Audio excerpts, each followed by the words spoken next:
She is on the pole tomorrow as she goes looking for her first career win in the biggest drag race of them all, the U.S. Nationals at Indianapolis. Tonight it is our pleasure to welcome Courtney back to Wind Tunnel and to congratulate her on that first pole and to thank her for her time tonight. Thank you, Courtney. Good to see you again.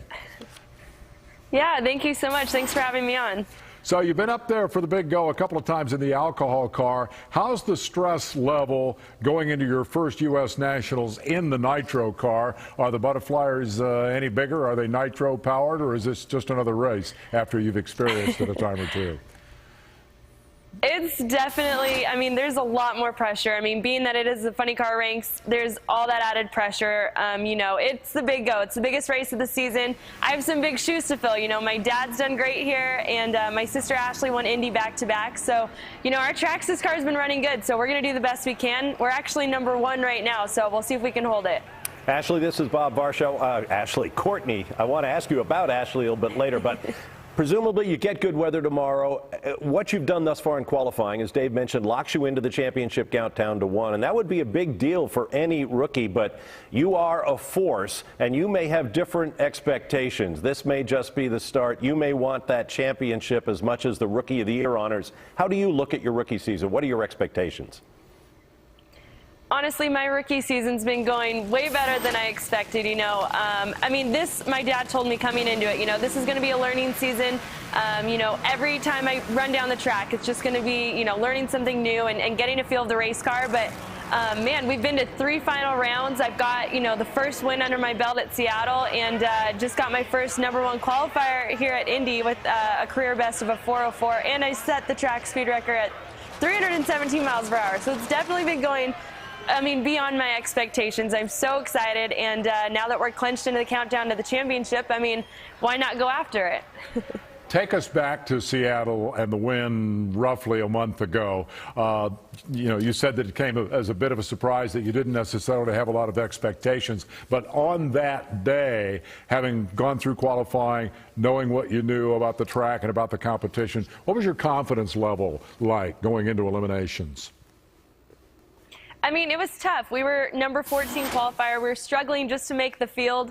First round we had a tough competitor. He was a champion driver, Cruz Pedregon. So going up, we did the best we could and got the win. And, we had to tackle a couple other championship drivers as well, including my dad in the semis, which was a lot of fun.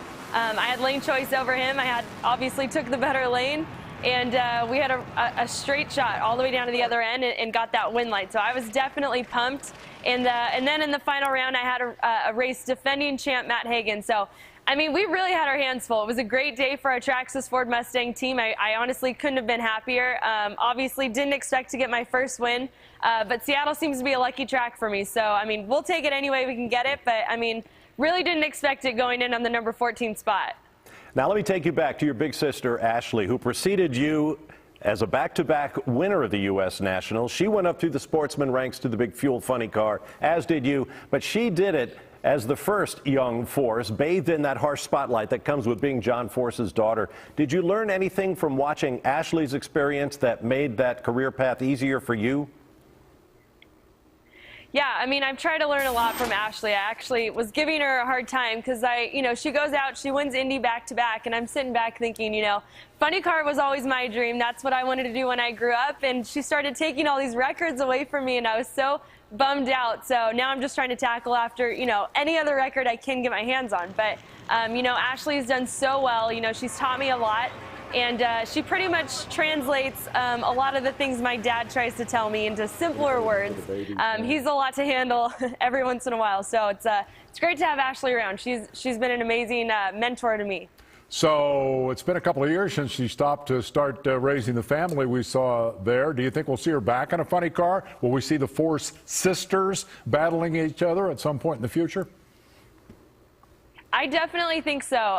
She's out here this weekend with her son, Jacob. He just turned 1. Her husband actually is tuning on my race car. So, she loves being out here. I definitely think she'll return. I keep I keep actually, bugging her about it. When are you going to come back so I can race you and try to beat you up on in the race. But, it's been a lot of fun. Brittany, she's testing in a Top Fuel dragster, so maybe it'll be all three of us and hopefully funny car and Top Fuel. Now, that would be a show.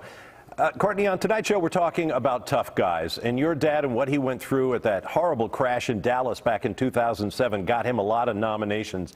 An event like that in a driver's career would be a career ender for a lot of them, but your dad was able to pull through and return to achieve success. What about your dad allowed him to do that? My dad has never had anything, to just really pull him down and tell him that he's not going to be able to come back and do it. He's the #1 person to go out and really, if he struggles and falls and goes through a bad crash like that, I knew if it was going to be anybody, it would be him to come and make a big comeback, and he definitely did that. He broke all of his arms and legs. It was a horrible crash. His car split into two. He was airlifted to the hospital and had, pins in his wrists and his ankles and wasn't able to walk for months. He went through therapy, but it was really amazing what he was able to overcome. It truly was. I looked up to him and was really, praying for him, hoping he can get, back together. The doctors didn't know if he'd even be able to walk again. And, when my dad was in the hospital, he was telling all of them, I'm going to be out at that track. I'm going to be going after, he was actually going into the final round that day. And he seemed to think that he was going to be back out at the racetrack in, a little less than an hour to race. But it took him a couple months. He went through recovery and physical therapy, and he really made a huge comeback and, went after it and won the championship. So he's just done an amazing job.